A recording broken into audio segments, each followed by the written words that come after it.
Hello, everybody, and welcome to our second live show here on the channel. Apologies if we're a little scatterbrained. If you see my eyes darting around, we have a very cute cat, Muffin. Thankfully, had some non-emergency surgery today, so she's just had a little procedure done to be a better, healthier cat. But if you hear her wandering around, she may bump into the camera today. We don't know. She's a little woozy still, but hashtag get well, Muffin. She like I said, she's kind of dopey right now. Maybe she's feeling great. I don't know, but if you see me looking around, I'm just making sure that she's not getting into anything. Mara will be doing the same. But thank you so much for joining me. We have a lot of stuff to talk about today. We're going to talk about Andrew Garfield. He's running a gauntlet. He's running the same gauntlet that so many other people have run through, but I want to talk a little bit about that. There is a new Superman project that we kind of learned some new stuff about. I want to discuss things about that. Loki has changed. Loki is ever the trickster. He's always changing things around. Loki announcing the Disney Plus show that it is going to be airing on Wednesdays instead of Fridays, meaning that nobody's sleep schedule gets to be normal. So much to go through, but I want to thank you, first of all, for being here, for watching the show. As I learned last week, please like this video. It helps the video so much if you like. And of course, subscribe, share, tell people we're on, do all kinds of things. And also, it's not just about me talking to you. It's also about you talking to me, which means that we are taking your questions here on the show. This is how it works down there at the bottom. $5 gets your question on the air. We'll take comment breaks at various points during the show. If you want to, now I don't do a robot. There's no interrupting robot. I will get to maybe finish my sentence or finish my point. But if you want your show on the air or question on the air right away, you can send $15 via Streamlabs or Superchats. All of that information is down there at the bottom below. So while we talk about that and see if any of you have questions, let's talk about our lead story, which is poor Andrew Garfield. First of all, Andrew Garfield, nobody's really talking about this, but this is why Andrew Garfield has been doing so many interviews largely. He's in a new movie. It's a new movie. It's called Mainstream with Maya Hawke and Nat Wolff. It is directed by Gia Coppola, who is the third generation of filmmaking Coppolas. You would think that this would be what people want to talk about, but of course it's not, because there have been rumors flying around for months that the new Spider-Man film called Spider-Man No Way Home, because they have to fit home in there in some way, shape, or form, is going to feature not only Tom Holland's Spider-Man, but also previous Spider-Men, Tobey Maguire and Andrew Garfield. Now, there has been no official confirmation at this point. It's just rumors and speculation. We do know that there are some previous Spider-Man villains that are appearing in the film. Apparently Jamie Foxx, apparently Alfred Molina. Alfred Molina kind of really let the cat out of the bag there. But the people are still curious to know what's going on with Andrew Garfield and Spider-Man. And this really was launched by an appearance that he did on a podcast. This was the Happy, Sad, Confused podcast, which is put out by MTV with host Josh Horowitz. And Josh Horowitz asked Andrew Garfield to comment on the persistent rumors that he is going to appear in this December's Spider-Man No Way Home. And this is what Andrew Garfield had to say.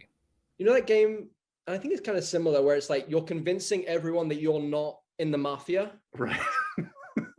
Like, I feel like I'm in a game of fucking werewolf or mafia, where I'm like, I'm not the werewolf. I promise you I am not the werewolf. And everyone's like, you're the werewolf. You're the fucking werewolf. Look at him. He's like, he's doing... Okay, so for the record, my friend, on a stack of whatever you have there, you are not, as of this taping, in or have any knowledge of being in the next Spider-Man movie. I feel like haven't I just said that? I just want to get really clear. I want this is the unequivocal yes no answer. I did not get a call. I feel bad for Andrew Garfield. Like the werewolf thing, that was funny. That was a fun way to talk about the question. Of course, he's denying it. He's saying he's not in the movie. But then Josh Horowitz goes in again. He asked the question again, and I can feel his frustration, just saying like, I just answered that question. So the follow-up question again, but this was not the end of it, because also while he's doing the rounds, he did an interview with Access Hollywood, where again he was asked this question, and it sparked a whole new line of speculation and stories. To be frank, I think it's a really cool idea, but as a fan, just as a pure fan, to have like. Yeah, it's a really cool idea. But Yeah, as I've said previously, it's not something that I hate being given the responsibility of disappointing people. But yeah, no, it's not something that I've been asked about or anything like that. But never say never. But yeah, in the meantime, no. Yeah. So I mean, he's not being vague in his answers here. He's saying no. He's saying no many times. He's unequivocally saying no. Now, listen, this is a game that is played. It may very well be that these rumors are true. Although I would add, we've been down this road very recently with Marvel and with the MCU, where reliable sources or according to cast members that were on the show that this was going to happen. It was Mephisto. There was going to be a Luke Skywalker cameo, and that was actually something that was sort of hyped up by the media. Elizabeth Olsen didn't say there was going to be a Luke Skywalker sized cameo. That was a comparison that was made by the people that were interviewing her about the show. They said, we asked if there was going to be a Luke Skywalker type cameo. She's like, I'm excited, which is, of course, what every actor says. Then Paul Bettany has a little fun. He says he's going to work with an actor he's always wanted to work with. He thought he was making a joke because he was talking about himself. And yet the expectation was set that there was going to be this massive cameo at the end of WandaVision. And that was not the case. And then people were disappointed. Not necessarily by the expectation that the show itself made, but by what happened in reality with the show. So, this would be my first thing, is that this is not a rumor that's being put out there by Marvel. This is a rumor that's being put out by people that, have said, this is set visit this. I have an inside source that. They may be true. They may not be true. We don't know yet. But let's first of all say, let's not set our expectation, because if the expectation that you have in your head is this movie is only going to meet what you want if all of these Spider-Men are in it, and then they're not in it, you're kind of setting an impossible standard for yourself and for the movie itself. That's number one. Secondly, when you talk about Andrew Garfield and going on this press tour, getting asked this question, this is gamesmanship, but I don't think it's very fun gamesmanship, because you know that if you ask Andrew Garfield this question, you're not going to get the answer. He's not going to. There's two possible cases. You're going to ask Andrew Garfield if he's in Spider-Man No Way Home, and he's going to deny it, as he's been doing. And that's what's going to happen. You're going to ask him and he's not going to confirm it. He will never confirm it. He's not going to say, I'm the werewolf, because guess what? Then the game of werewolf is over and everybody goes home sad because it's a really fun game, or Mafia, or whatever version you play with it. So you're going to ask Andrew Garfield. He's going to deny it. There's only two cases. He's in the movie and he'll never confirm, or he's not in the movie and he's telling the truth. Either way, you're going to get a no. I think, I get why people keep asking him this question. It's because you're on show. You make news because you ask him the question, he hems and haws, then you put out the clip, then people read into it and they say, oh, he's telling the truth. Oh, he's not telling the truth. Look what he says here. But for Andrew Garfield, you're just being quizzed on a question that you cannot answer. And I think you can see, at least I can see in some of his responses, that it's frustrating for him, because he's either having to lie repeatedly and feel that pressure to lie convincingly so as not to give away this thing that Marvel obviously and Sony obviously do or don't want to keep secret, if there is a secret to keep. Or he's frustrated because he keeps telling the truth and nobody will believe him. Either way, I feel bad for the guy. And I think it's part of a larger thing, which is that, leaks happen. But it seems like if you're in a movie like this and you get one of these leaks, that's all people want to talk about. For example, this was a few months ago. Tom Holland is on Jimmy Fallon. He's promoting Cherry, and he's there to promote that movie, and he gets the Spider-Man question. There's also a fan theory that your Spider-Man predecessors, Tobey Maguire and Andrew Garfield, might be making a cameo in this movie. You can't confirm or deny. It would be amazing if they were, because they haven't told me that yet, and I am Spider-Man and I've read the script from beginning to the end, so it would be a miracle if they could have kept that from me. Yeah. But at the moment, there is no cameo from the two boys. Jimmy Fallon knows the game. Jimmy Fallon knows what's up. He knows that if he asks Tom Holland that question, he's not going to answer the question. And yet they ask it because it's a moment. It's something they can clip out. It's something for publicity for the show. It's a business. But at the same time, especially if you are an online news outlet, I think at some point you have to let the gamesmanship stop. And I think you've got to let people off the hook because in my opinion, over time, it's going to start wearing people down.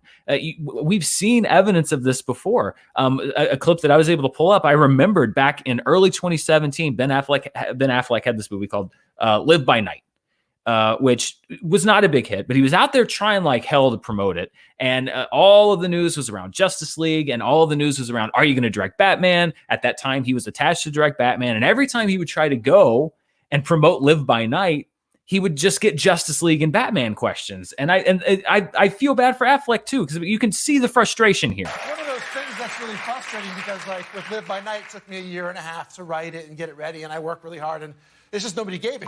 No one was like, where's Live by Night? Right, yeah, right. Where was Batman? I keep on getting, they're like, where's the Batman? I'm like, bro, I'm working.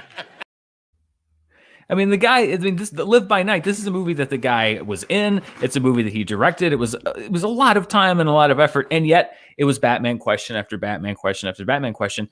Here's my worry over time. The first couple people that ask the question, I get it. You've got to ask the question. You probably have bosses that are telling you to ask the question. But if you keep kind of hounding these folks, especially when they're nominally promoting another project, my worry over time is that actors are going to start looking at being in a superhero movie or a superhero franchise and say, well, wait a minute. It's already a commitment to commit to X number of films. I'm going to be filming this project for 5 years. Obviously, you get paid a lot of money. It's great for your career. But I worry that there are going to be some actors who say like, well, wait a minute. I don't know if I want to subscribe to the fact that like, not only am I going to have to give all my time while I'm doing the project to it, I'm going to have to give all my time when I'm not doing that project because all people are going to want to ask me about is this. Or if somebody comes to someone like an Andrew Garfield or a Tobey Maguire or a Michael Keaton with The Flash, with a cool opportunity like this, a Benedict Cumberbatch playing Khan, this happened to him too.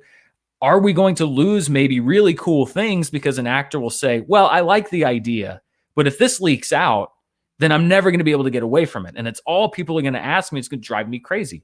So it's a difficult water to navigate because I really think that we should just leave Andrew Garfield be here because at first, really the main thing is, do you want to know? I don't want to know. If Andrew Garfield was like, yeah, I'm in it, I would be so disappointed because you're still sort of playing a game. I'm sure Marvel and Sony would have preferred that if this is actually happening, that there were no leaks or that nobody was able to get the word out. It was going to be a complete surprise. It's very tough to do. It's happened, but it's very difficult to do.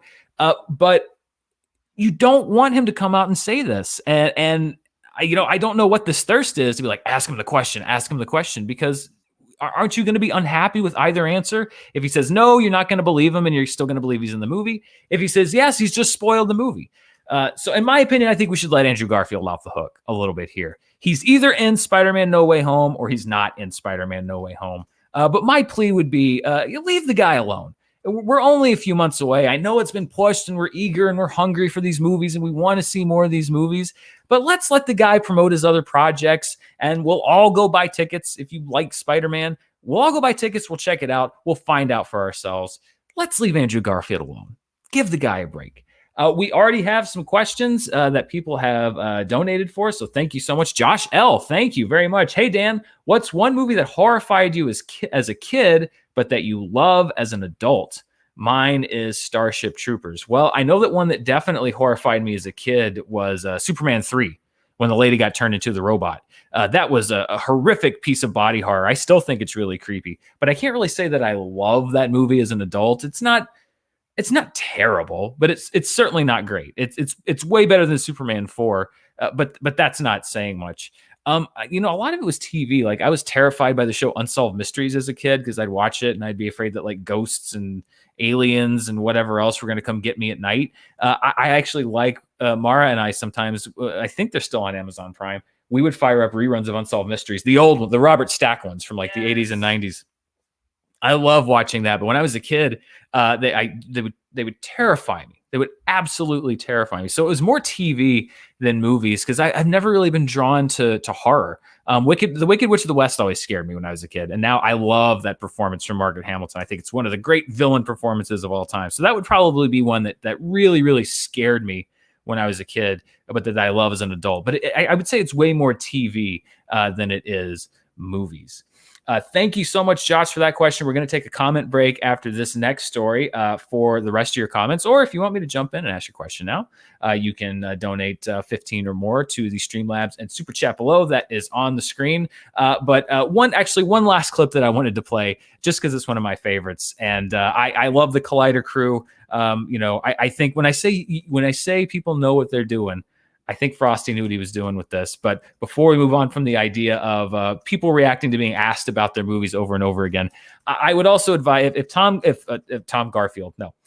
Andrew Garfield or Tom Holland or anybody were to call me and ask for their advice, my advice would be like Harrison Ford. Did you shoot Greedo first, or did Greedo shoot you first? I don't care.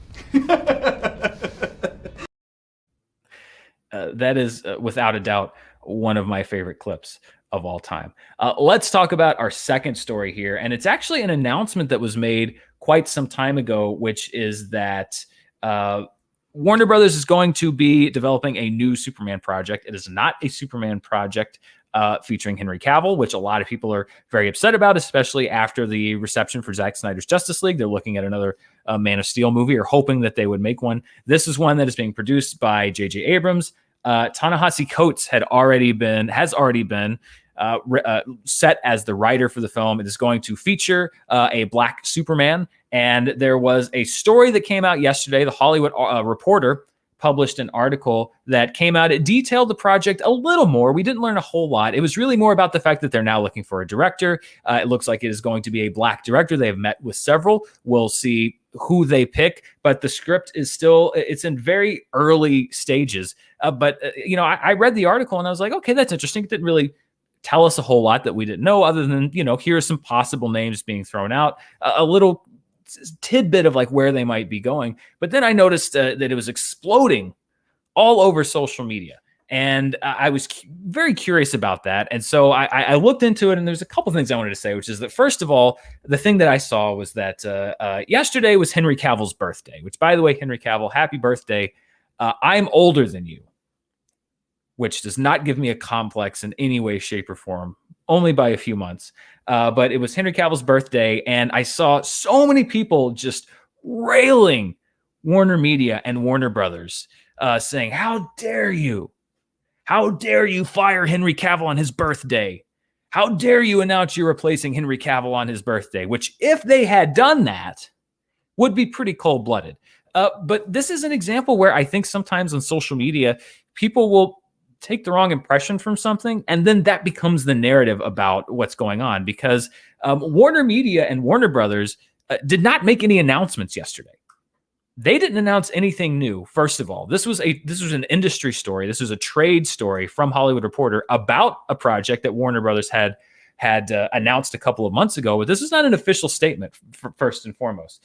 So Warner Brothers did not announce that they were firing Henry Cavill. And also in this story, they did not say that this new Superman would be a replacement for Henry Cavill. As a matter of fact, it says the exact opposite, that this new Superman is going to be on its own track. It does not intersect with the DCEU. Now, I will agree, it is frustrating that they have completely stayed silent on anything about Henry Cavill. But the concept, first of all, that kind of got me a little bit riled was this narrative that emerged that Warner Brothers had like done Henry Cavill dirty on his birthday, when in fact, they didn't really make any statements whatsoever. And we still know as much about Henry Cavill's future in the DCEU as we did 2 days ago, which is nothing. So that's one point that people got very upset about. Before I go to the second point, though, I'm told we have another donation. William Jones, my goodness. I also have a very important thing to point out. And Mara has we're going to get Mara a microphone, by the way. We're on like a one camera, one microphone setup right now. Over time, I promise we're going to grade up, level up as we go. But William Jones, my goodness, thank you so much. Love your channel and happy to see you being able to focus on what you're passionate about. That's all. Thank you, William. And Dalen or Dalen Roll, I apologize if I messed up your name there. Hi, Dan and Mar. Great job with the live show thus far. My question is, Who is your favorite film composer aside from John Williams? I'm a James Horner and Bear McCreary fangirl myself, both great composers. I'm a sucker for James Horner. I'm a sucker for a Howard Shore score. I think that Ludwig Göransson is on his way to becoming one of the greats. Trent Reznor and Atticus Ross, I think, make great scores. I love the addition of John Batiste for Soul. Mara's is Michael Giacchino. She loves Michael Giacchino. So those are a few that I love. Thank you so much for the donation. And Jimmy Carter, this is the second week in a row, Mr. President. He's very active. He's very active on YouTube. Thank you. Hey, Dan, I was wondering if you would ever consider reviewing one of the Generation Iron documentaries or maybe even the old school Pumping Iron film. I'm a big fan of bodybuilding. Would love to hear your thoughts. I know of Pumping Iron, obviously, from the Arnold Schwarzenegger story and the fact that he was in Pumping Iron and then would go on to become Arnold Schwarzenegger. I did not know that there was a series of documentaries called Generation Iron, but I do now. Yeah, I mean, we're getting toward more movies coming out, but I'm always on the lookout. Even if I don't do an official review, I'm always on the lookout for something interesting or new that I don't know about or that I haven't seen. And I try to mention those things, especially now that I've got this forum every week where I'm taking your questions and just kind of, shooting the breeze, etc. So I'm going to have to look those up because I knew of Pumping Iron, but I didn't know of Generation Iron. But if I check those out, Jimmy Carter, I will let you know. Mara, was there something you had to add, or was it Michael Giacchino was your favorite? No. So Henry Cavill's birthday was yesterday. Is that correct? That is what I was told, is that yesterday was Henry Cavill's birthday. Who else had a birthday yesterday? This was a big week. This is a big week in our house. Sir Pounce, our other cat, who is not currently wearing the cone of shame, his birthday was yesterday. Our cat shares a birthday with Superman. Our cat and Superman have the same birthday. Henry Cavill, born on May 5th, 1983, 4 months and 1 day after me. Again, I do not have a complex about that. And our cat also born several years later, or we would have like a world record setting cat, which we're going to have because he's going to live forever. They both are. He's going to outlive both of us. And we're going to have very long natural lifespans. So a big day. We'll have to know now from now on that Sir Pounce and Henry Cavill both will, the cat is traversing the plains here, will both share a birthday. Henry Cavill, who was not fired, by the way, on his birthday, although I agree it's frustrating. Okay, so thank you for those donations. Kind of continuing on where we are. So the Henry Cavill narrative was a bit, I was just like, that's not what they were saying, but that's just what happens on social media, that there's an impression and it snowballs. But then there's an example of something that very well may be the case, but we just don't know yet. I saw a lot of conversation and a lot of traction around this conversation and this frustration that this movie, instead of exploring characters like Val Zod or Calvin Ellis, instead they were taking Kal-El, the Superman that we know, Clark Kent, and making him black instead of using existing black characters that are in the DC universe. And I think that is, first of all, a very legitimate frustration. My one thing would be, I'm not quite sure if we're at that point yet. And here's why I say that. The article itself says that Ta-Nehisi Coates isn't expected to deliver his script until December. So it's not like the script is done and we know what it's about. I think the reason that a lot of people are sort of assuming or the reason that they're saying that this is going to be Kal-El is that the article itself said, quote, sources tell THR, which is the Hollywood Reporter, that Coates is crafting a Kal-El in the vein of the original Superman comics and will have the protagonist hail from Krypton and come to Earth. First of all, sources, Warner Brothers sources especially, notoriously unreliable. I remember when we would cover news stories on Screen Junkies and Fandom from Warner Brothers sources, the next day it would be like, nope, never mind, we were wrong. Or it's hard to trust sources, Warner Brothers sources. The second one being, the next sentence says, quote, while the story is currently being crafted and many details could change, one option under consideration is for the film to be a 20th century period piece. So here's where I think that the discussion about using existing characters that have not been put on screen, especially black characters that have not had their chance in the spotlight, I think that is a great conversation to have. But right now, that is the conversation that is dominating the discussion around this film.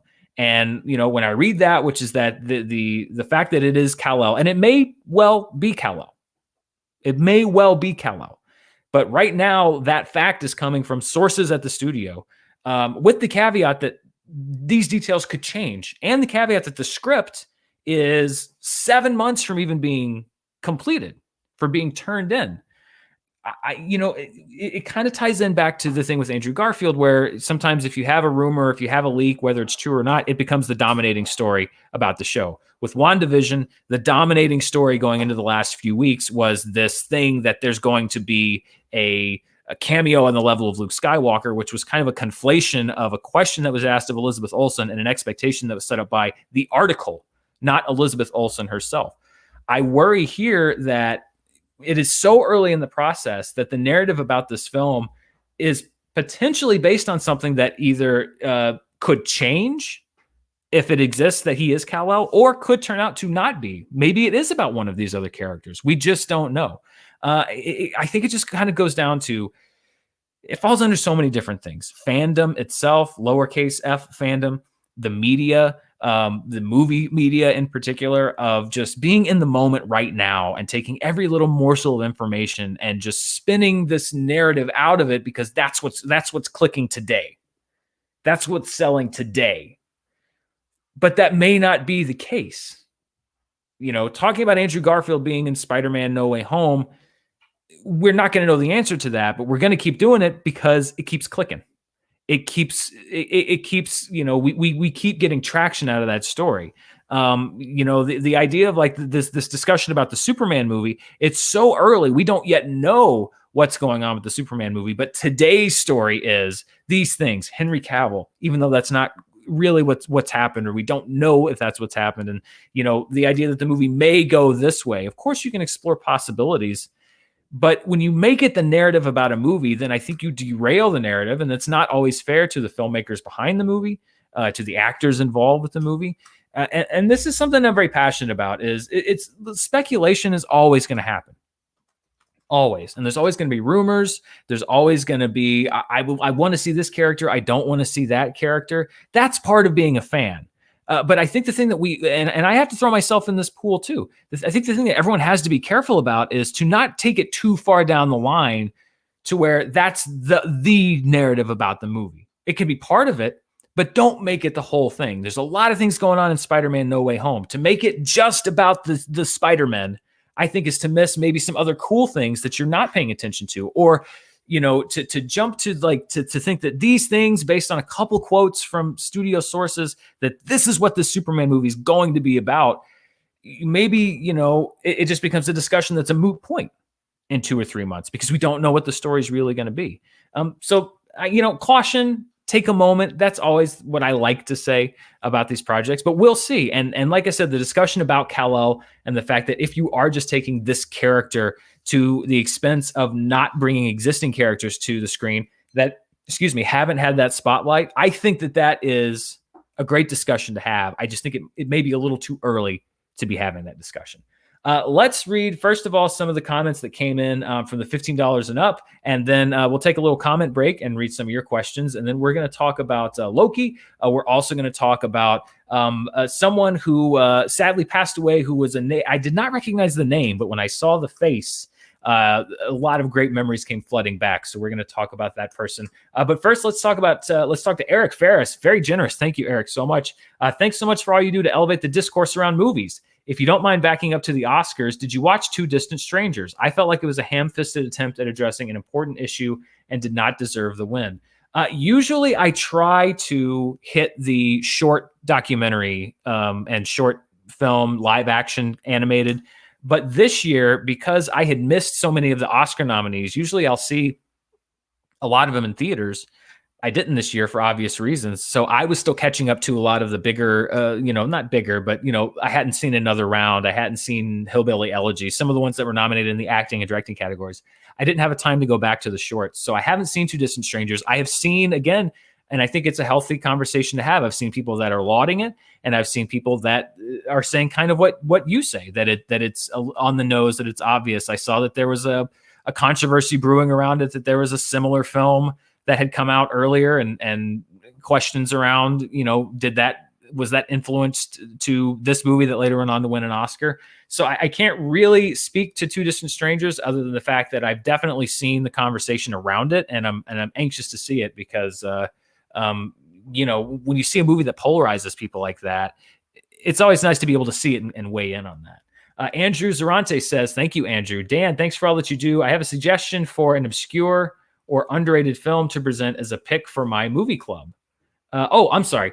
I think it's asking me if I have a suggestion for an obscure, underrated film to present as a pick for my movie club. Well, if you watch the show, you know that I'm always talking about Shattered Glass, starring Hayden Christensen. That one might be a little hard to find. It might be on digital. I know it's not on any of the HD physical formats, but you could probably find it on digital. It's a great journalism movie. If you're looking for kind of a schlocky one, Kingdom of the Spiders, starring William Shatner. He's a veterinarian named, I think, Rack. I think his name's Rack. It's like Rack or Jock or something like that. But that's a really, really weird 70s sci-fi kind of horror movie. Like it's basically a pre-arachnophobia. So those are the two that come to mind that I think, maybe people might not have seen. Josh L., thank you, Josh, says, donation for Mara's mic.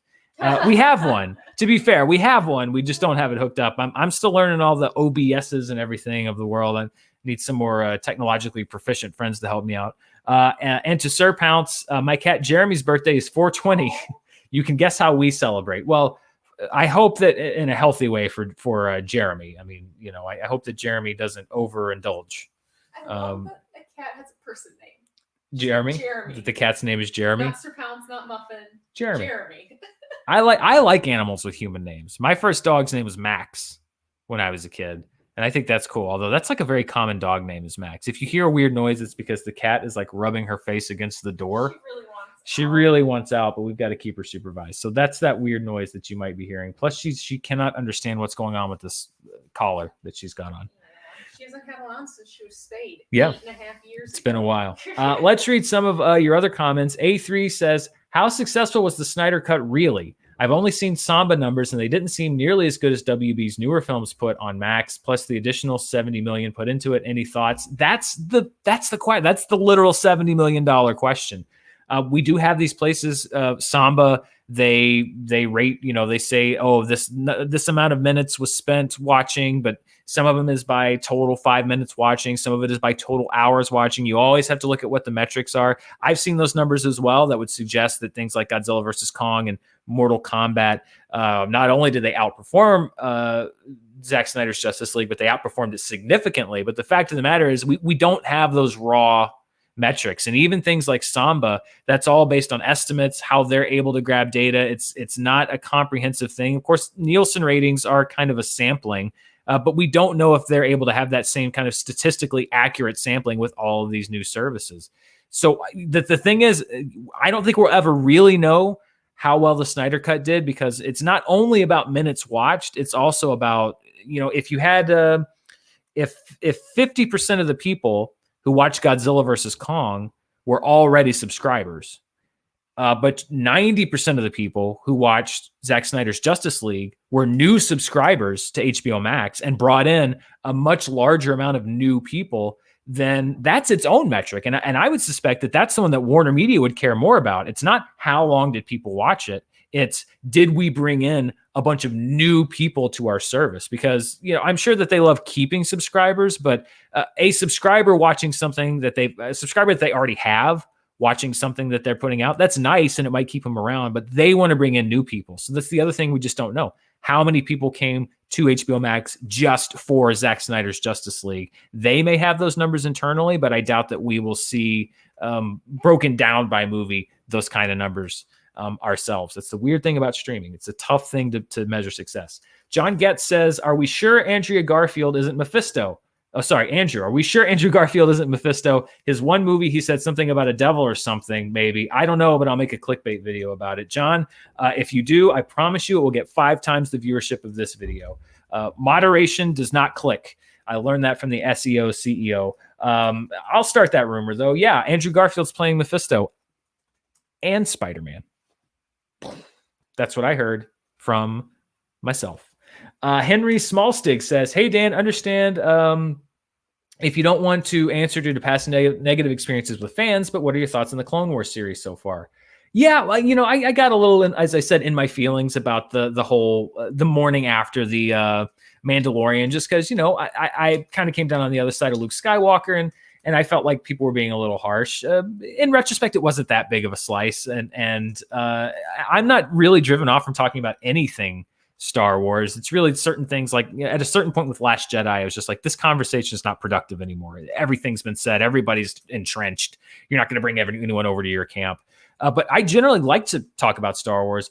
I feel bad because I really liked what I've seen of the Clone Wars so far, but it keeps getting pushed back because it's either I'm working on a show, I started the podcast, I just finished Demon Slayer.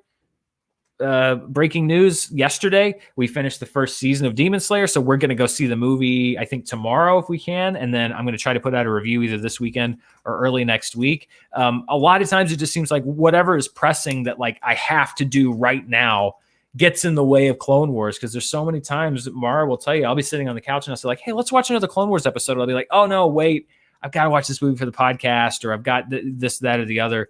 But I've liked what I've seen so far, and I'm looking forward to continuing it, because I want to get caught up. You know, I want to get caught up with Clone Wars and Rebels, and I think that I'll probably enjoy the Bad Batch, which I haven't watched yet, more because I'll know more about it.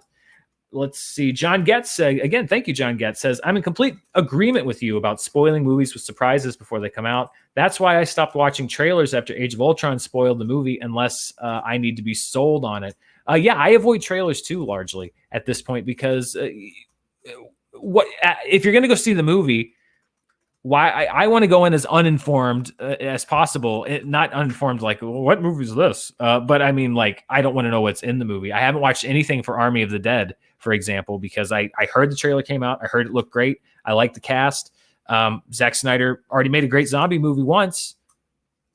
I'm sold. I don't need to see anymore. I'd rather experience those movies, those moments. And it turns out maybe for the first time in a theater, because Netflix blowing everybody's mind. I actually was going to add that to the rundown, and I forgot about it till just now, by showing Army of the Dead for a week in theaters, some theaters nationwide, which is crazy, kind of a reversal of the way they've been doing business. But yeah, I don't want to know. Some people want to know. That's fine, but don't make that decision for everybody else. JD, thank you, JD, says, hi, Dan and Mara. My thoughts on the Andrew Garfield situation. I don't think he's necessarily lying here. I think Toby and Andrew will be on set during additional photography. I agree, asking actors endlessly about something they can't talk about is tiresome. Yeah, I mean, it could be he's not lying when he says, when he was like, I didn't get a call. Well, okay, then he got an email. I mean, it's again, it's the same thing. It's like they have to either step around or figure out, because if they accidentally spoil it, that sucks, because there's going to be people that be like, you spoiled it. Like, that's the other thing that I don't envy for these superhero actors. You know, when Tom Holland was talking about things, like they'll pump these actors for information. You know, what about this? What about that? What's happening here? What's happening there? And if the tiniest thing slips, you've got half the people going like, oh my God, Tom Holland spoiled this. And they're like, we got him. And then the other half's like, what an idiot. Tom Holland spoiled the movie. It's an untenable position and an unwinnable position.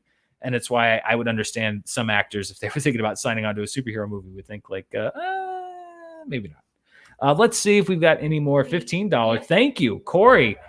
Corey King. Our cat's name is Lil John. Also born on 420. Hey, Lil John, you should go hang out with Jeremy. Our other cat is Batman, but she won't disclose when her birthday is. She is the night. No. She is vengeance. Our cat, Muffin, is going to be vengeance when she comes around. She's not going to be happy with us. She likes to loom. She dark nights. She looms over us. She churches. That's what we call her, from Pet Cemetery. Happy birthday, Sir Pounce. Thank you, Corey. I appreciate that. I'll get to some more of your comments in just a moment, but I want to cover a couple of other things. One of them is, and you know, I always like to make sure that if somebody passes away, and I'm not able to cover all of them, or sometimes things slip through the cracks, regrettably. But this was, I saw this come across today, and this actor, and then I saw the picture. I'm like, I don't know who that person is. It's an actor named Frank McRae. And if you don't know Frank McRae's name, then you almost certainly know his face. Frank McRae was a former NFL star. He was an actor. He passed away of a heart attack on April 29th. He appeared in films like License to Kill with Timothy Dalton. He was in The Wizard, which is where definitely where I first saw him. Career-defining role in 48 Hours. He would parody that role in many other films, including Last Action Hero, which is the movie you're seeing here, other movies like that. He has such a big filmography. He passed through so many movies that I saw as a kid. And when I saw his picture, I'm just like, I immediately thought of funny moments from 3 or 4 of the movies that he was in. And I think it's important, when someone passes away, it's very sad, but it's also an opportunity to remember them, remember their work. Frank McRae is the definition of one of those guys.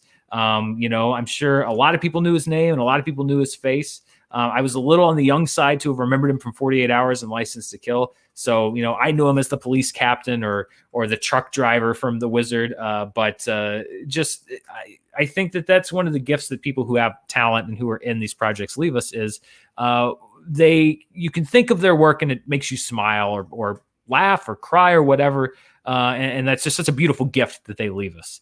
So Frank McRae passed away, but leaves behind a lot of really memorable performances and very memorable moments, at least for me. So a lot of those movies were right down my alley, particularly like The Wizard and Last Action Hero. And then I would grow up and see things like License to Kill. Another story that I wanted to talk about, we talk about going to the movies. New York and LA, big news for both of them, which is that they've been under capacity restrictions for quite some time. New York was the first one to announce this, really surprising a lot of people. People were not expecting this until much, much later, but the governor of New York really surprised everybody by saying that they are dropping pandemic capacity restrictions completely on May 19th. So movie theaters and other venues that were held to 25 or 30 or 50% capacity, those restrictions will be dropped here in a couple of weeks. Now, there was a caveat, and this is what makes it difficult, which is that social distancing guidelines are still required. So even though you don't have a capacity restriction, the theaters will have to abide by the recommendations from the CDC, or at least they're supposed to. We'll see if they do, to keep social distancing alive, which is in itself kind of a capacity restriction, because if you have to keep 6 feet between people, then you've got to leave seats empty, etc. So we'll see how much that actually affects what the capacity of these movie theaters are. So that was a surprise. Broadway announcing that they're going to be back in the fall. But then in Los Angeles, that followed up very shortly. Los Angeles County just moved to the least restrictive tier, which is the yellow tier, which would have allowed movie theaters to operate at 75% capacity if all people are vaccinated. Sorry, I'm just making sure I get all these numbers right. But LA County is kind of countermanding that. So the state order said that if everyone's vaccinated, then you can have 75% capacity. LA County said, no, it's going to be 50% capacity with social distancing, unless a theater decides to establish a vaccinated section, at which point social distancing will not be required. That would be a nightmare to enforce. I don't know how any theater is going to be doing that. But this I think is really the important thing to take away from this, is that we are entering the stage, and we always knew this was going to happen, where things are looking up here. And, thank God, because they are certainly not looking up everywhere in the world. And let's hope they continue to look up here in the United States and North America. I know Canada, it's been a slow rollout, but we're getting to a point where people are starting to go back to work. They're starting to go back to theaters. They're starting to get back with family. That's all great things. But this is going to be the transition process of the state is not regulating these things quite as heavily, mandating these things. And yet part of the regulation now is going to fall onto private businesses. Now, it has already. I mean, stores have been enforcing mask mandates and all of these things and are still enforcing them. But this is going to be a very interesting phase, because you have these kind of loose guidelines, loose restrictions. LA and New York are the two biggest movie markets in the country. There's going to be a lot of demand for people, a lot of demand in LA, even though theaters like the ArcLight are going to be closed. There's been stories that maybe somebody's going to come in and buy it. We don't know yet. But New York, so many people, I'm sure, wanting to get back to the movies as more movies come out. I think that you're seeing here a handoff, and I think it's probably maybe a little bit on purpose, as far as states saying, at least in New York, excuse me, states saying like, okay, here's a rough guideline. You guys figure it out. Or in LA, even saying 6 feet distance, unless you want to figure out a whole vaccinated section thing, in which case, have at it. We're not going to do it. This is going to be, I think, a very difficult transition for theaters because most of them are struggling to survive. They're obviously going to want to get as many people in as they can safely get in. But at the same time, you're going to have a lot of people that want to get in. Are they going to follow these regulations? A lot of it is going to fall on their shoulders now to enforce, although perhaps the penalties for not enforcing it could also fall on their shoulders. It's messy. And it's going to be messy. So my thing, and I try not to use too much language here on the show. Number one, because, some kids watch, I guess. But also because Stacey's son watches. Stacey's a great patron. And I know that her son Cole watches the show. So we're going to have an earmuffs moment. So I'm going to say earmuffs and then count down to 5. So as we go into this new stage, earmuffs, 5, 4, 3, 2, 1. Don't be an asshole. It's a very easy thing to follow. Like, just don't. It's a tough time for everybody. And trust me when I say that it's probably really difficult for anybody that works for an airline or a movie theater or retail or somewhere that's trying to figure out all these different restrictions, trying to figure out the vaccination and everything like that. This is going to be a very difficult transition to make. Be patient. Don't be an a-hole. If you're vaccinated, and I think that you should be. I'm vaccinated. Mara's vaccinated. My family has all been vaccinated. If it's safe for you to do so, then I would encourage it. But that is a personal medical decision for you to make. I think that if you look into the information, in my opinion, and I think that it's been proven, and I think it's safe. But it is your choice. But if you are vaccinated, do what you got to do. If you're not, that's your choice as well. But people may, there may be a weird thing between vaccinated and unvaccinated, and every decision has its consequences. So I would just say, be patient, especially with people that are trying to enforce these guidelines. A lot of them are not their guidelines. They either come from the government or they come from corporate. They don't come from the guy tearing the tickets. They don't come from the usher or the person at the concession stand. They don't come from the flight attendants. So, that's my little thing. It's going to be a very difficult transition. Show a little, don't be an a-hole, please. Corey Ross says, a quick rundown of your thoughts on the insanity of The Masked Singer this season. I have a very embarrassing admission here. Not only did Mara and I not finish the previous season of The Masked Singer, we have not, I think we watched one episode of this season of The Masked Singer. And it's embarrassing because I was such an early advocate for the show. I brought it to fandom and I got them all hooked on it. And so I feel bad. Muffin is trying to dig under the door. I feel bad because I kind of fallen off the show. Part of it is it got really annoying to me. This is my own conspiracy theory. I think it's very obvious that Jenny McCarthy had in her contract that she had to guess 3 every 100%. Year, right? I think it's irrefutable to me that it was she was contractually obligated to, because she would pull things out of nowhere. They have those binders in front of them. They have binder, yeah. They've got Schmodown binders in front of them with all of their study and stuff.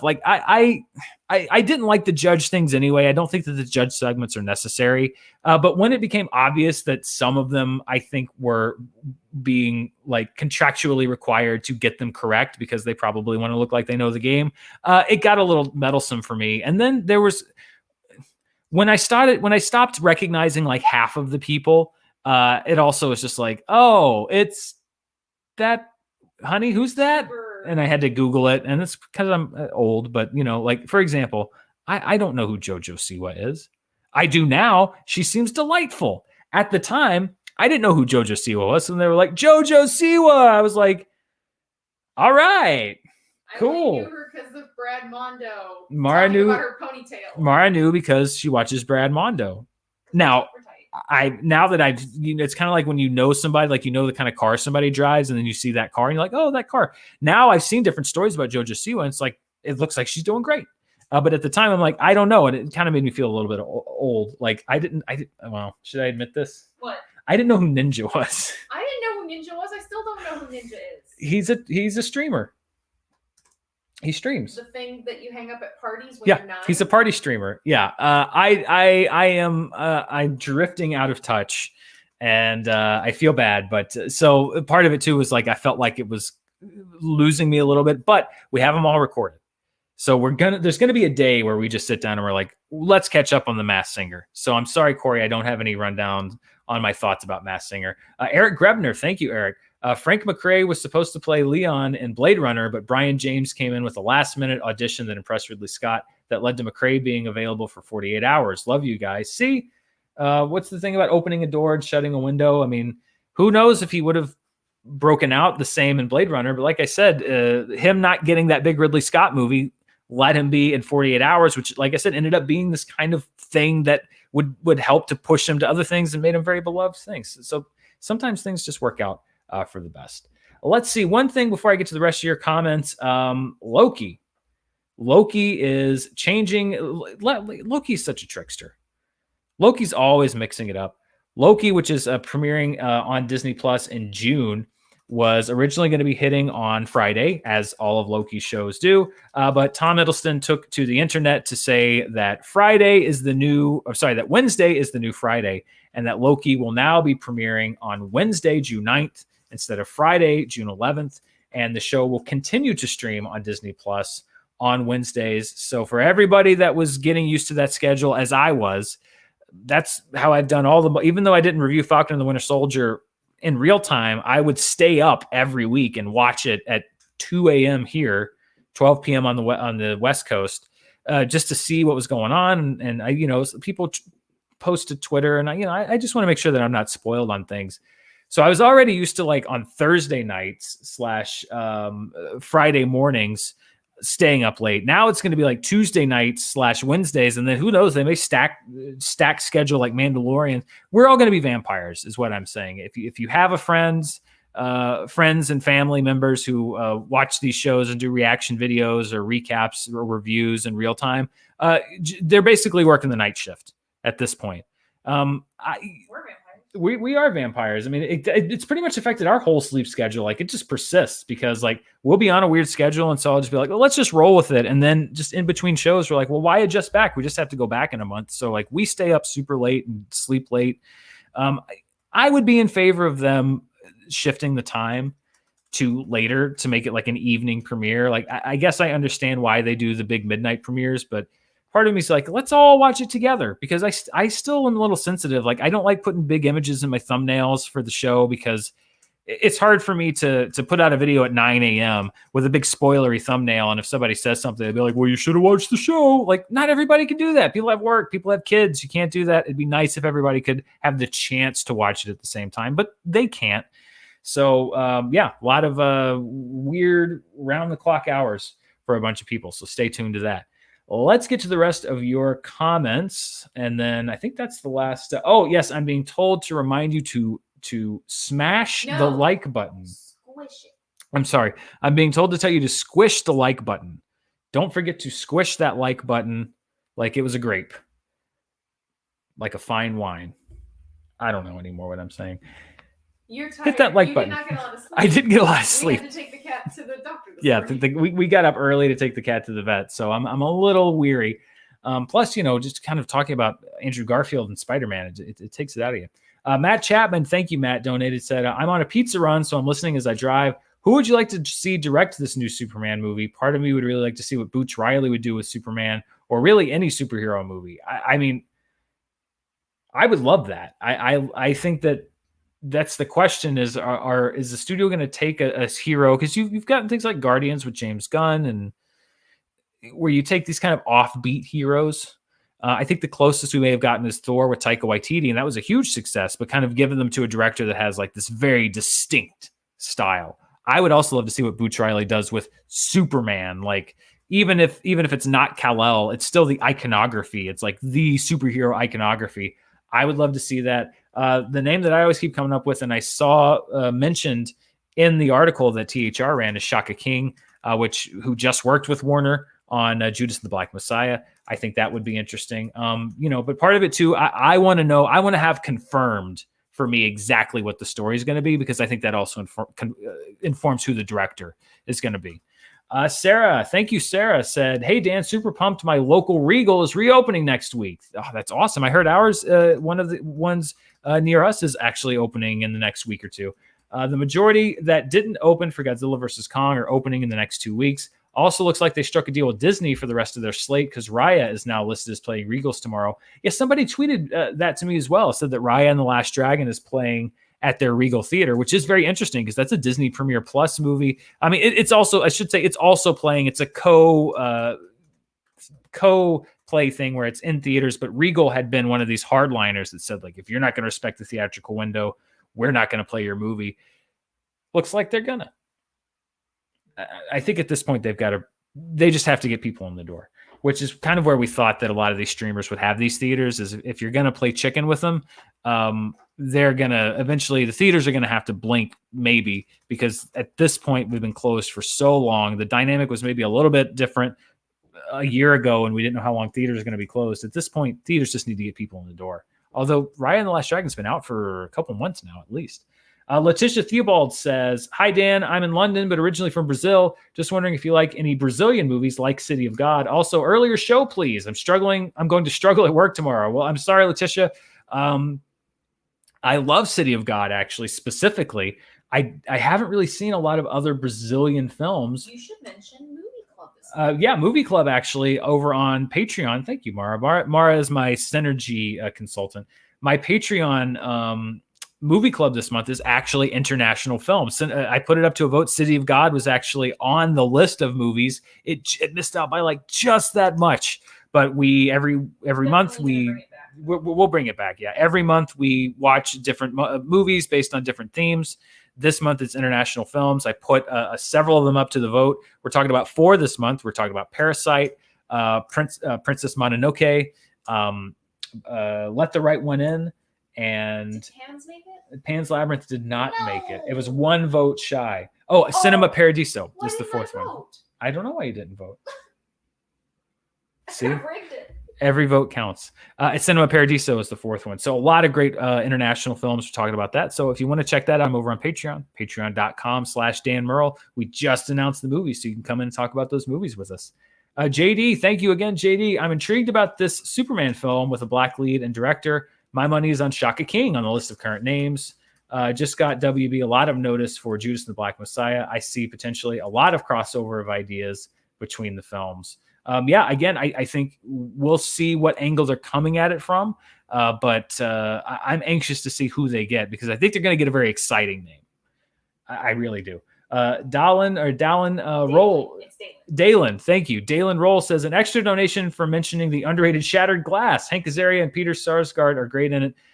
Thank you, Dalen. I knew that my fandom for Shattered Glass would pay off someday, and it literally just paid off $5, which I think, based on when I saw it in college and where I saw it, I think that reimburses my ticket to see the movie in theaters. So 20 years later, almost, I've been plugging it for 18 years, and it finally paid off. Pardis Jesus Dazen, or Jesus Dazen, I apologize. "Hey Dan, I just rejoined your Patreon." Thank you. Welcome back. That's what, I get it. The times are they're weird times, and I've seen some people that join and then they have to leave for a few months. Anytime people want to come back, if they're coming for the first time, if they're returning, we love to have you. It's always fun to have you over on Patreon. Donnie says, "Just wanted to say hi before putting the kids to bed. You guys are the best." Thank you, Donnie. I hope the kids sleep well. And just because your name is Donnie, I have to tell you that you're out of your element. Although I'm sure that you're very in your element putting the kids to bed, because you're probably a great parent. Josh Miller says, "Hey, Dan, have you seen Mayor of Easttown on HBO yet? Kate Winslet's Philly accent is mind-blowing." I have not seen Mayor of Easttown. Mind-blowing good or mind-blowing bad? The one thing I heard was that like Kate Winslet did like the most extensive accent work ever to nail the Philly accent. So literally what you just said is the only, if you were to ask me what one fact do I know about Mayor of Easttown, it's that Kate Winslet has a Philly accent in it. So apparently it's pretty good. John E says, "I enjoy watching your videos on YouTube. Keep up the great work." Thank you, John. Zach K, I'm the manager at my local theater. I could send you our grosses weekly if that would interest you.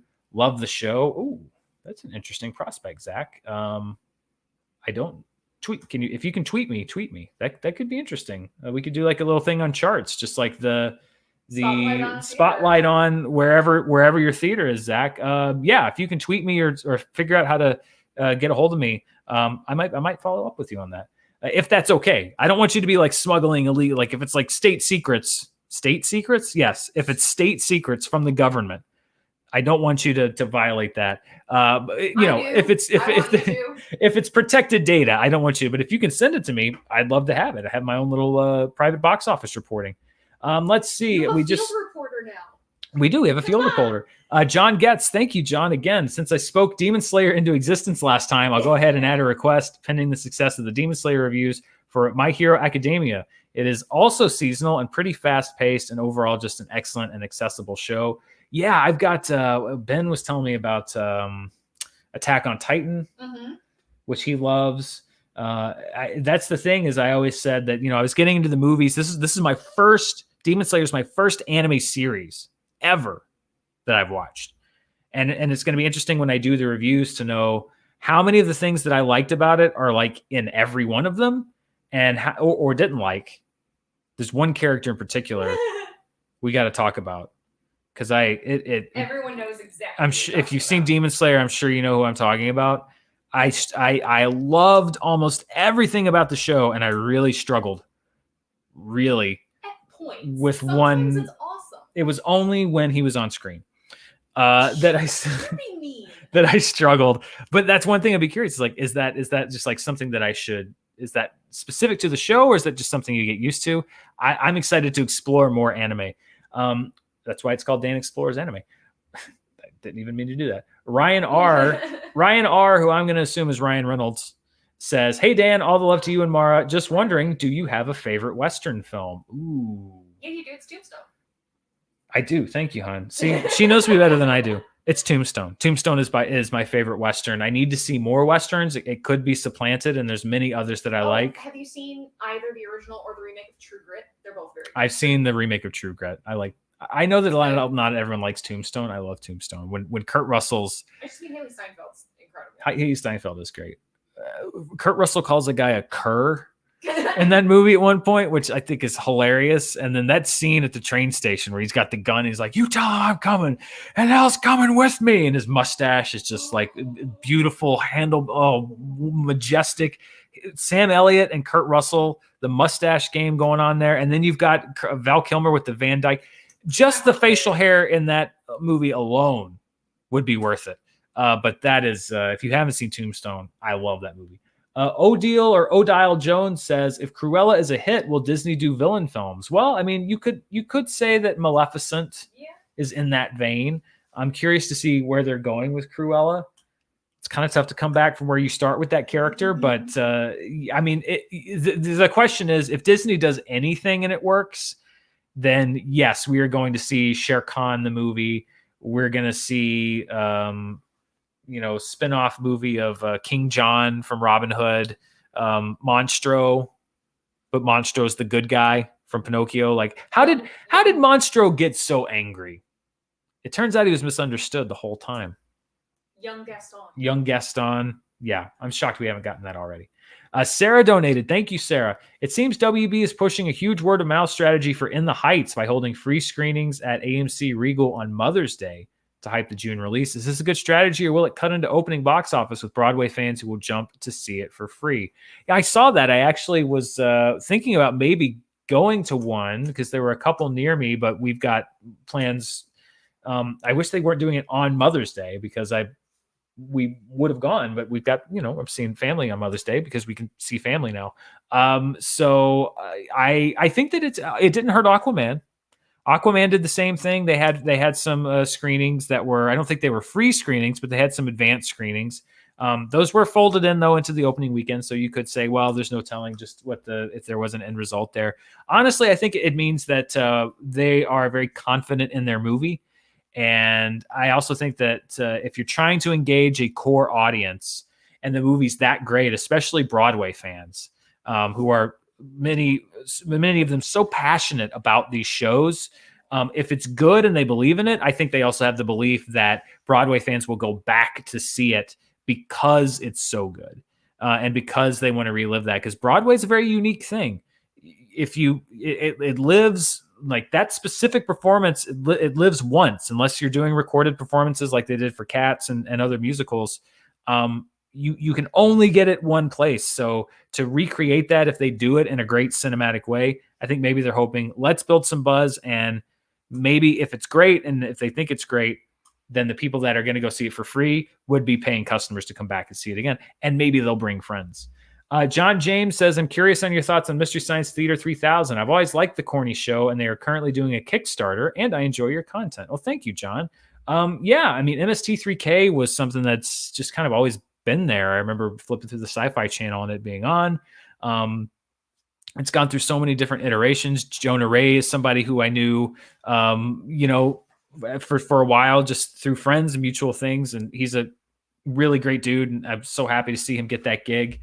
And I love MST3K. And man, they've got like 9 lives. I mean, they have so many great fans. The fact that they revived it and then it was revived officially and now they're reviving it again. I think it's hilarious. I love Mystery Science Theater 3000. ASF or ASF says, this year we have dueling movie musicals, In the Heights versus West Side Story. Any predictions on which will get more awards and box office buzz? I think that there's risks in both. I think that In the Heights, if it's great, has the potential to really make some noise.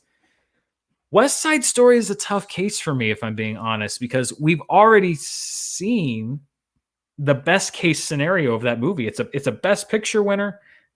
I think that there's some things just as far as casting that don't maybe hold up by today's standards. But other than that, there's also some great casting like Rita Moreno that absolutely does hold up. And that's an amazing Oscar-winning performance.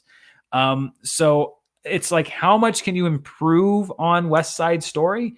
And is the Academy, if it's basically just a recreation of the original, is the Academy going to want to give it awards again? Or is it going to be like, oh, great, it was just that movie that we already gave an award to again? So in a weird way, even though it's Spielberg and it's West Side Story and it's a remake, I think that In the Heights actually has a higher ceiling because it is new. Not everybody's seen it. And if it's great, I think it could really be something that people take through to award season to the end of the year. Muffin is just desperate to get out of here. Max Marriott says, with West Side Story, In the Heights, Tick, Tick, Boom, starring Andrew Garfield, do you think 2021 will be when the musical will make a comeback? I think if they're good. We've seen the occasional musical jump out and do well. I think that it's just, are they good? And that's what it's like. Is the Western making a comeback? I think that great movies generally, hopefully, tend to do great. So if you make 3 great musicals, then I think that you could potentially have three big hits. At the same time, I think that if they're all 3 kind of disappointing and it doesn't do well, then the narrative's going to be like, oh, musicals don't work. It's not that musicals don't work. It's just that sometimes movies that aren't great don't work. Most of the time, movies that aren't great don't work. Stuart Arbery, hello again, says, y'all need to stop sleeping on For All Mankind on Apple. There's a lot of stuff I need to see on Apple. Ooh. Man, well, I already stepped in it with the me giving up on Masked Singer and me not knowing who Jojo Siwa and Ninja are. I haven't watched Ted Lasso yet, so there's a lot that I need to get on board with on Apple. You just got canceled. I forget that Apple is there, even though I watch everything. This is the irony: I watch everything on an Apple TV, and I forget about Apple TV Plus. That's one of life's great ironies. I'm being reminded once again, please squish that like button. Oh, and we've got some other, oh boy. Oh, okay. Yeah. We've got some beat poetry. If you weren't here last week, I get a kick out of this. People will send an emoji, but when Mara translates it to my document where I'm reading questions, it just describes the emoji. So now people are trying to send the weirdest emoji they can find. And actually we have a great minds think alike here. William Jones and Stacy, both very generous donations, both sent the same emoji. I'm not joking. It looks so cool too. Pair character riding a firework rocket, disappearing away before bursting in the sky. You have to read it twice though. I'll read it again. Ready? Pair character riding a firework rocket, disappearing away before bursting in the sky. And see. Thank you both for those donations and for making me read these ridiculous emoji descriptions. I did, Muffin. That calmed Muffin. John Getz, thank you again, John. How about a Scar prequel? Was he born with that name, or was someone really mean later on? The honest trailer question will finally be answered. Well, let me tell you, John. I could be Disney, and I could not tell you the answer to that and make you pay your money. But you're right. We did pose that question in the honest trailer, and we were set straight almost immediately because apparently I think the Lion King animated show had established that his name is not Scar, that the other lions are dicks, and they were making fun of him after he got a scar. And so that's why he's called Scar, because yes, we did pose that question, and we were I think within 10 minutes of the Lion King honest trailer being uploaded, I knew more about Scar's background than I had ever known. So the prequel story to Scar is something that is already well known amongst Lion King fans and has already been established in Disney canon, which means you will definitely be seeing a Scar prequel movie. Jodester, oh wow, again, Jodester says, still cannot be seen on live chat. I have no idea what's happening. How about a theme of satire movies? Jodester, I don't know. I don't know. I can try to check the back end. I don't know why you wouldn't be showing up on the live chat either, but let me investigate. We'll get on the case. We'll try to figure that out. I'm sorry about that. Jodester's one of my patrons. We speak often, so thank you so much, first of all, for your donation, Jodester. Satire movies, I think, is great. I love a good satire. I think the best satires become reality. Two of my favorites, Network and Idiocracy. Great satires for their time. It sounds like an animal is trying to get in this room. I am so sorry. It's an animal trying to get out of the room. Some of the best satires become reality, or certainly reflect reality. So I think great satire is almost prescient. It's people that can look into the future. So that's a great theme. I'm going to put that on the short list. Eric Ferris says, if you're going all in on anime, then you may as well go full weird with FLCL. FLCL? All right, I'm going to look that up. I feel like, you donated so I can. Oh, no, it's just called FLCL. I'm sorry. I thought it was some anime that I didn't know. I didn't know what the. Pronounced in English as Fooly Cooly. Okay. I've heard that name. I don't know about it. What do you sound like right now? What? My grandmother? Probably. I know about as much about it as when I tried to explain to my grandmother what YouTube was. God bless her. She tried, though. She did. No, you know what, though? I have a great uncle. We're going to see him on Sunday. He's in his 80s. He just subscribed to the channel. He just subscribed to the channel. My mom was talking about the channel, and he's like, well, where do I go? And he went on his tablet, and he squished the subscribe button. So you know what? If my great uncle, who's in his 80s, can squish that subscribe button, then so can you. Hi, Uncle Bobby. I don't know if you're watching, but thank you for being a subscriber. I appreciate it. So, I'm not throwing down a challenge. I'm just saying if he's in his 80s, so if he can, you can do it. Or squish the like button. If you've already squished the subscribe button, squish a button. I don't care which one. Maybe it's I don't know, the easy button. Didn't they sell those? Yeah. That's weird. One of my bosses had one. He's a jerk. SB0083, I'm guessing you are a droid, so thank you for watching. After watching the Demon Slayer Mugen Train film, would you be watching more anime/anime films? Also be on the lookout for the Evangelion and Gundam film. Evangelion and Gundam are both popular. Yeah, there's an Evangelion film that's on the current worldwide charts for 2021, Evangelion 3.0 plus 1.0, which I don't understand what that means, but then I didn't understand what the Demon Slayer stuff meant until, a couple weeks ago. It is a huge, wide world. And so there's a lot for me to still learn, both on the movie side and the TV side. But I like Demon Slayer, and if the other ones are as good as this one or better, then I've got a lot of great stuff to catch up on. Nikki donated. Thank you, Nikki. Hi, Dan. I don't have any interesting questions, but I've loved this stream, and hearing anyone talk about Ghibli warms my heart. Have a lovely evening. You have a lovely evening too, Nikki. I'm actually we're down to the last couple questions, so I'm going to take the banner off we're going to go back up to the top as well. Okay, I'm going to take the banner down because we're getting close to the end of the show. I love that it's a great mix between my stuff and these questions, because I love asking these questions. Joshua JD, thank you again. I just spent an embarrassing amount of money on the Mystery Science Theater 3000 Kickstarter. I have been happy to see Mystery Science Theater 3000 contingent of this community coming out, even if it's very small. Yeah, I mean, they've raised like millions of dollars to keep going with Mystery Science Theater 3000. I think that that's one of the great things about the internet. And that's something to keep in mind too. When I talk about the whole Andrew Garfield thing and even the narratives with, you know, Superman and everything else, that can sometimes be the negative side of the internet, or at least some of the more frustrating sides. The great thing is that the internet will really rally around things that they like. And they may not always be the thing that you like, but it's the things that they like and they want to support. And the fact that Mystery Science Theater 3000, which could be this kind of thing that people my age only remember, that it has stayed alive through the internet and finding it. And even, you know, like the Rift Tracks guys who were, you know, a Splinter Cell, obviously from that group, found such a following on the internet. I love that you can still keep these things alive, and I think that's great. That's one of the great things about the internet and fandom is people will go and support these things that they love, and that's the side that I love. Is the side that's just like, I love this thing, and I'm going to go support it, and I want to see more of it. I think that's great, and I'm all in on that. 1/4 Canadian says. It's never going to get me. 1/4 Canadian says, Shiba dog clapping his hands. Thank you, 1/4 Canadian. Hamish McPherson says, hey, Dan, big fan since I first saw you on Screen Junkies. What Phase 4 Marvel movie are you most excited about, if any? I wouldn't say there's a Phase 4 movie that I'm not excited about when I saw all those names and things.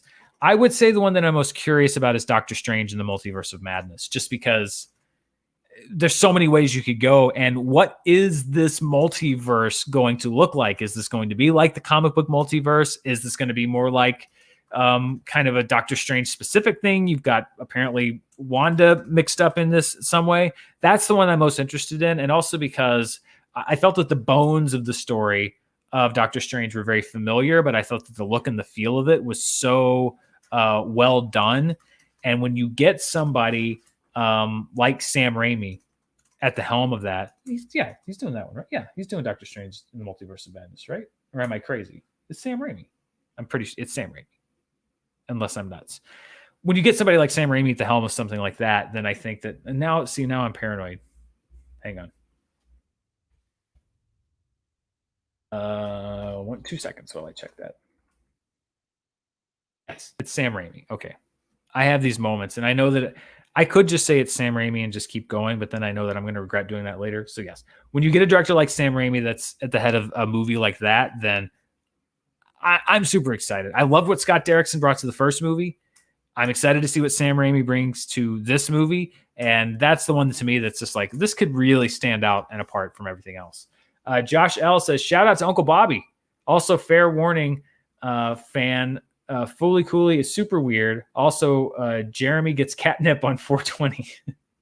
That's true. I get that would make sense if Jeremy got catnip on 420. I think that's the best option for Jeremy on his birthday. Yeow catnip is the best kind. Yeow, yeah. By the way, if you have a cat and you want cats that will go nutty over catnip, we have Yeow catnip, and our cats cannot get enough of it. They love it. Just put it in a toy, whatever. It does what it's supposed to do. John Getz, thank you, John, says there's an anime called Ghost Stories that will be entertaining for everyone in the English dub. The show had already been canceled in Japan, and nobody in the cast cared, so they literally make up their dialogue and make fun of the show. That sounds interesting. All right. I wonder how the creators in Japan felt about that, but that's interesting. SB0083 says, actually, if you're going to go full weird, watch Tengen Toppa Gurren Lagann. It starts small and greatly expands. Sorry if I didn't get any of that right. You also may have just made me say something very embarrassing. I'll never know until I check the comments. Haskell420 says, hi, Dan and Mara. I don't know what theaters you have by you, but Top Gun is back in AMC and Dolby Cinema for 1 week, March 13th, and on May 13th, and on May 23rd, Stand By Me 35th anniversary. Ooh, Top Gun. Yes, we may have to. I don't know if we have an AMC Dolby Cinema. We have some AMCs. I don't know if we have an AMC Dolby, but we'll check. What we do have? What's a that? Car. We do have a car. technically we could go anywhere. Let's see. The last one I have is John, which I did the Ghost Stories thing. Right. Yeah, Sorry. I think that's it. I think, Let me just do unless I'm overlooking double anything, check. I think that wraps this up for today. Yes, Yeah, currently it does, that does. Well, thank you, everybody. Thanks for listening to me talk about Andrew Garfield and Superman and Frank McRae and everybody else that we talked about. We'll be back next week. Like I said, we may adjust the time, especially as more movies start coming out, but I will keep you informed about that. And we've got to meet with somebody. Somebody reached out and said that they had a grid of like when everybody does stuff. So we're going to check that and see if there's a good time for us to move. But we'll be back next week at the same time. If we decide to move, we'll message you about that. Muffin will be feeling better. She won't be desperately banging into the door trying to get out. Sorry about that, but we have to keep an eye on her. We can't just let her, roam around the house unfettered. But thank you, everybody, for watching. Please be sure to like, share, subscribe, all that stuff. If you want to check out even more of what I'm doing, you can check me out at patreon.com/Dan Murrell. We've got the movie club there. We've got a movie commentary watch along coming up actually on Saturday night. We're watching Monty Python and the Holy Grail together. It's a lot of fun. And also don't forget to check out my podcast, All My Movies. We came up with an episode yesterday about Iron Man. A look back at Iron Man. And then next week, we're going to look at another May blockbuster. Should I tell them what it is? Yes. I'm going to tell them what it is. One of my favorite, just stupid blockbuster movies of all time, Twister, with a very special guest. So thank you, everybody, for watching. And we will be back next week. See you next time. Bye.